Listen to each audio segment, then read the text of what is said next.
menjadi lancar, dapat menurunkan tekanan darah, dan juga kolesterol jahat. Ini fakta atau mitos, dokter? Fakta. Fakta? Wah, gimana tuh, dok? Jadi gini, saya coba terangkan pelan-pelan. Jadi gini, proses bekam ini kan mengekop di daerah kulit. Kulitnya dikop kan, ditarik gitu kan. Nah, kita tahu bahwa kulit itu di bawahnya ada pembuluh darah yang paling kecil disebut dengan kapiler. Kapiler ini kan ngasih makan ke sel-sel kulit.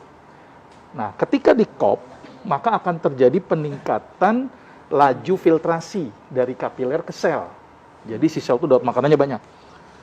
Nah, berarti peningkatan laju filtrasi ini akan juga meningkatkan jumlah cairan interstisial di antar sel.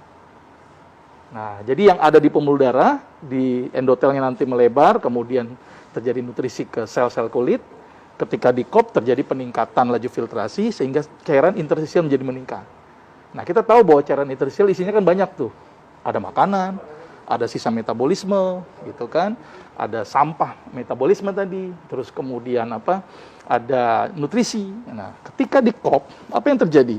Cairan interstisial numpuk, kemudian ditusuk, maka akan keluar cairan interstisial. Cairan interstisial yang keluar ini otomatis komponen-komponen yang ada di situ akan keluar. Lemak keluar, gitu kan. Terus kemudian satu lagi tadi sisa metabolisme keluar. Dan ada yang unik lagi. Ketika ditusuk kan proses inflamasi buatan tuh. Ya kan? Kita tahu bahwa ketika ada yang luka akan terjadi proses peradangan.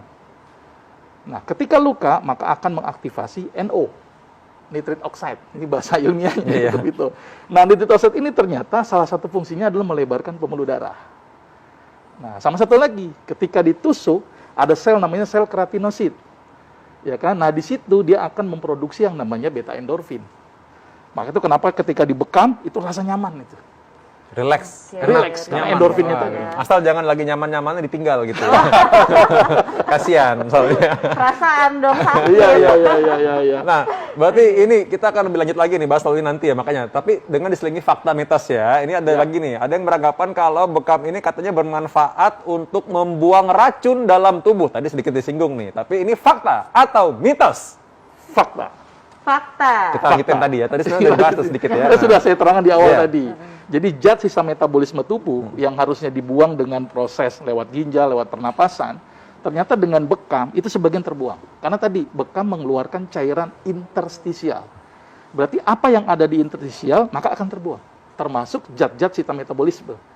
Ya kan, kita tahu bahwa metabolisme itu kan harusnya dibuang lewat fungsi ekskresi. Tapi dengan bekam dibantu prosesnya. Ternyata ada satu penilaian yang cukup menarik gitu, bahwa ternyata bekam dibandingkan dengan laju filtrasi dengan ginjal. Ternyata ketika bekam tuh hampir sama dengan fungsi filtrasi ginjal. Cuman bedanya kalau ginjal itu adalah larutan yang hidrofilik gitu kan, yang hidrofobik nggak bisa keluar. Sedangkan bekam itu keluarnya hidrofilik dan hidrofobik. Maka itu lemak bisa keluar. Tapi kalau di ginjal kan nggak bisa keluar tuh lemak. Nah, ini membuktikan bahwa ternyata bekam mampu mengeluarkan zat-zat sistem metabolisme yang ada di dalam tubuh. Jadi ibaratnya memancing keramaian dulu ceritanya gitu ya, ceritanya gitu kan. Karena kan pembuluh darah itu kan ceritanya bawa tadi nutrisi, tapi ada juga terselip sel-sel yang kurang baik tadi ya. Nah, kalau dengan memancing keramaian, nah kayak bikin pesta gitu, tengah-tengah orang semua pada sering datang, nah terus udah ketangkap yang jelek-jeleknya dibuang, bisa ketangkap gitu ya. Iya, jadi bahasa sederhananya gini, si sel ini kan kasih makan. Setelah kasih makan, dia kan juga melakukan proses metabolisme, menghasilkan sampah. Ngumpul itu di interstisial. Nah, ketika dikop kan numpuk interstisialnya tuh. Karena dari filtrasi kapiler sama sisa metabolisme nggak keluar, gitu kan. Sehingga dia terjadi penumpukan, kemudian ditusuk, keluar. Berarti cairan-cairan interstisial akan keluar di situ. Termasuk zat sisa metabolisme tubuh. Menarik banget. Pasti mau nanya lagi ya tadi saya. Iya, makanya ini menarik banget nih. Banyak banget yang aku mau tanyain di kepala aku nih, Dok. Nah, ini tapi ada satu nih, Dok, yang mungkin masyarakat bertanya-tanya nih. Fakta mitosnya nih, kan fakta kalau bekam itu kan kita mengeluarkan darah ya, Dok ya. Nah, katanya nih, darah bekam orang yang merokok akan lebih pekat karena racunnya yang keluar. Ini fakta atau mitos? Tapi tunggu dong, jangan dijawab dulu, biar semua pemirsa penasaran.